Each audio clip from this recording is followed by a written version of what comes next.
पहला प्रश्न, कोई व्यक्ति आपके पास किस तरह आए, किस तरह बैठे, सांस की गति कैसी रखे, आंखें खुली रखे या बंद, कभी लगता है कि आपकी ओर से आने वाली अदृश्य तरंगों को ग्रहण करने में कोई बाधा आ जाती और वे तरंगें बाहर ही रह जाती। उन्हें ग्रहण करने के योग कोई स्वयं को कैसे बनाए, कृपा पूर्वक इस संबंध में हमें उपदेश दें। पूछा है समाधि ने। प्रश्न महत्वपूर्ण है, सभी के काम का है। पहली बात, जो व्यक्ति कुछ लेने की भावना से आएगा वो चूक जाएगा। वही सबसे बड़ी कठिनाई है। लोभ बाधा बन जाता है। तो पहली तो आधारभूत बात यह है कि यहां मेरे पास कुछ लेने की भावना से मत आना। लेने की भावना का तनाव भीतर रहा तो वही तनाव तरंगों को प्रविष्ट नहीं होने देता। तब तुम सुनने में कम उत्सुक हो, लेने में ज्यादा उत्सुक हो। तब तुम यहां नहीं हो, तुम्हारा मन भविष्य में चला गया, परिणाम में कि कितना इकट्ठा कर लूं, कितना पालूं, कितनी इन तरंगों को समेट लूं, कितना इस प्रसाद को अपने हृदय में भर लूं। चूक जाओगे। मुझे तो ऐसे सुनना जैसे कोई पक्षियों के गीत को सुनता है। लेने को कुछ भी नहीं है। तब मिलेगा बहुत, तब अपरंपार मिलेगा, तब तुम भर जाओगे। लेने आए खाली हाथ लौट जाओगे। तुम्हारी तकलीफ भी मैं समझता हूं, क्योंकि जब मिलता है तो लेने का मन पैदा होता और लेने का मन पैदा होता है। तुम्हारी अड़चन मुझे साफ है। ऐसा मत सोचना कि तुम्हारी अड़चन मेरे ख्याल में नहीं है। जहां मिलता है वहां मन होता है और ले ले, और लेने के कारण जो मिलने वाला था वह तो मिलेगा नहीं, जो मिलता था वह भी चूक जाएगा। तो सबसे बड़ी बात है लोभ को छोड़ के आना। मेरे साथ आनंदित हो, मेरे उत्सव में सम्मिलित हो, लेकिन उत्सव से कुछ लेने का भाव मन में रखो ही मत। लेने की भावना से ही संसार पैदा हो जाता है। वही तो वासना है, और वासना दुष्पूर है।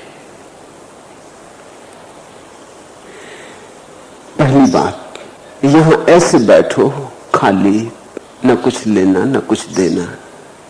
सुबह का सूरज निकला है, खाली तुमने उसके दर्शन किए। रात चांद उगा है, तुमने आंखें उठा के आकाश में उसके सौंदर्य को देखा। लेना क्या है? ले क्या लोगे? लेने की वृत्ति को गुंजाइश कहां है? पक्षी गीत गा रहे, या कि जलप्रपात की मरमर ध्वनि, या कि नदी की कल कल ध्वनि सुनाई पड़ रही। लेने को क्या है? डूबने को कुछ है, लेने को कुछ भी नहीं है। ऐसा कुछ भी नहीं जिस पर तुम मुट्ठी बांध लो। मुट्ठी बांधी कि चूके, मुट्ठी खुली रहे तो भर जाएगी। धीरे धीरे इस बात की तरफ अपने को राजी करो। तो यहां ऐसे बैठो खाली, रिक्त, भविष्य की कोई चिंता नहीं, विचार नहीं। जो यहां घट रहा है मेरी मौजूदगी में सम्मिलित हो जाओ। तुम्हारी मौजूदगी और मेरी मौजूदगी मिल जाए तो तरंगें प्रविष्ट हो जाएंगी। वे तुम्हारे अंतरतम तक को नचा देंगी। उल्लास पैदा होगा, अपूर्व प्रतीतियां होंगी। मगर जब मैं कह रहा हूं अपूर्व प्रतीतियां होंगी तो सावधान, तुम्हारा मन कहीं ये न कहने लगे कि यही तो हम चाहते हैं। अपूर्व प्रतीतियां चाहिए, अनूठे अनुभव चाहिए। इसी के लिए तो आए, फिर तुम चूके।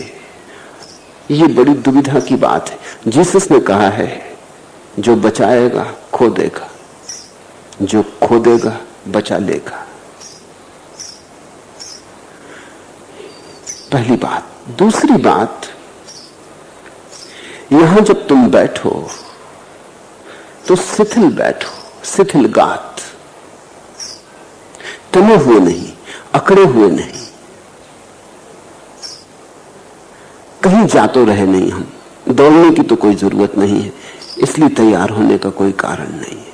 शांत बैठे, शिथिल बैठे, डूब रहे, डुबकी लगा रहे, विश्राम में बैठो। आश्रम का अर्थ ही यही है कि जहां जाके तुम विश्राम से बैठ सको, जहां व्यवसाय नहीं है, जहां आपाधापी नहीं है। यहां तुमसे मैं कुछ करने को नहीं कह रहा हूं कि तुम कुछ करो। सारी शिक्षा न करने की है, अक्रिया की है। करते तो तुम बहुत हो, कर करके तो चूके हो, कर करके तो सब नष्ट किया, जन्मों जन्मों से कर रहे हो। यहां घड़ी भर जब मेरे पास होते हो तो कुछ मत करो। जैसे छोटे बच्चे खिलौनों से खेलते, ऐसे तुम बैठ जाओ। ये जो शब्द मैं तुमसे बोल रहा हूं खिलौने, इनसे खेल लो, भूल जाओ आगा पीछा।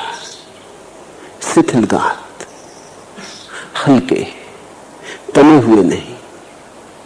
विद्यार्थी की तरह मत बैठो। यहां सीखने को यहां क्या है? यहां तो कुछ अनसीखा करना है, कुछ भूलना है, यहां कुछ विस्मरण करना है, याद नहीं करना। तो एक तो याद करने का ढंग होता है, तब आदमी तना बैठता है कि कोई बात चूक ना जाए। यहां तो तुम बिल्कुल शांत बैठो, हल्के, शिथिल, विश्राम में। एक विराम की दशा हो मन की। फिर उस विराम की दशा में आंखें खुली रहे तो ठीक, बंद हो जाएं तो ठीक। तुम कौन बीच में आंखें खोलने वाले या बंद करने वाले? तुमने अगर खोल कर रखी तो तनाव हो जाएगा, तुमने अगर बंद कर ली तो तनाव हो जाएगा। तुमने कुछ भी किया तो तनाव आ जाता है। करता आया कि तनाव आया। आंखें बंद हो जाएं सुनते सुनते, कभी तो बंद हो जाने दो।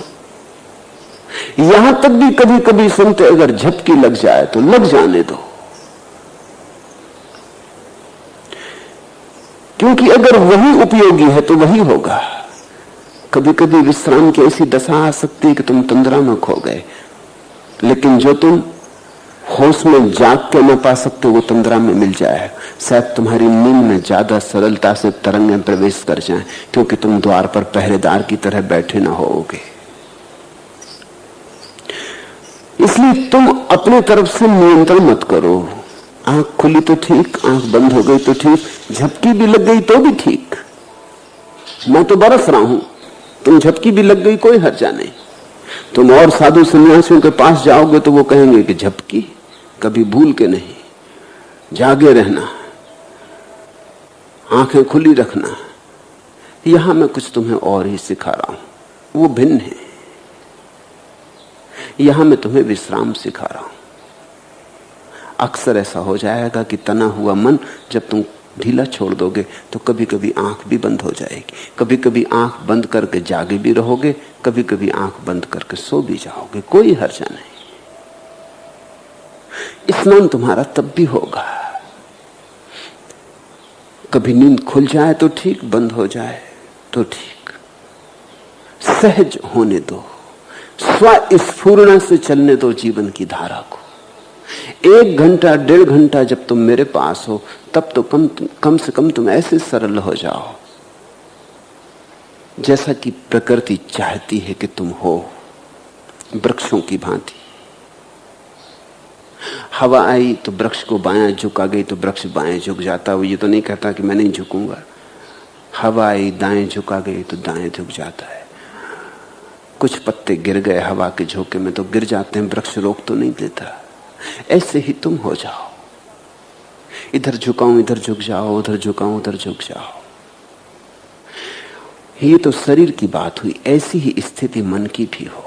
जब मैं कुछ बोल रहा हूं तो तुम भीतर ये मत सोचो कि ठीक की गलत। यहां ठीक गलत का हिसाब किसको है? तुम्हें कोई निर्णायक बना के बिठाया भी नहीं, तुम कोई मेरी परीक्षा लेने आए भी नहीं हो। परीक्षा लेने आए तो तुम आए ही नहीं, तो तुम ना आते तो अच्छा था। तुम नाहक अपना समय खराब कर रहे हो। और एक जगह रोक रखी जहां कोई और होता तो शायद ज्यादा डूबता। ऐसा अनाचार ना करो। यहां जो मैं कह रहा हूं ये ठीक है या गलत है, इसके हिसाब में ही मत पड़ो। ना तो ये ठीक है ना ये गलत है। असल में जो मैं कह रहा हूं वो तो प्रयोजन ही नहीं है। कहना तो सिर्फ बहाना है ताकि तुम्हारा मन इस बहाने में उलझ जाए, और मन इतना उलझ जाए कि तुम्हारे हृदय से मेरा सीधा मिलन होने लगे। जब मन बिल्कुल उलझा होता है, तल्लीन होता है, तो हृदय के द्वार खुल जाते। जब मन तल्लीन नहीं होता तो हृदय के द्वार पर खड़ा रहता, संगीन लिए पहरेदार की तरह। वो हर कुछ भीतर नहीं जाने देता, वो डरा हुआ है। मन तो बहुत भयभीत है, हृदय बहुत साहसी है, मन बहुत कायर है। तो मन एक एक चीज को जांच के भीतर जाने देता, कौन अपना नहीं, कौन हमारे साथ से बात मेल खाती है, कौन मेल नहीं खाती है, कौन सा सत्य जो हम अब तक मानते रहे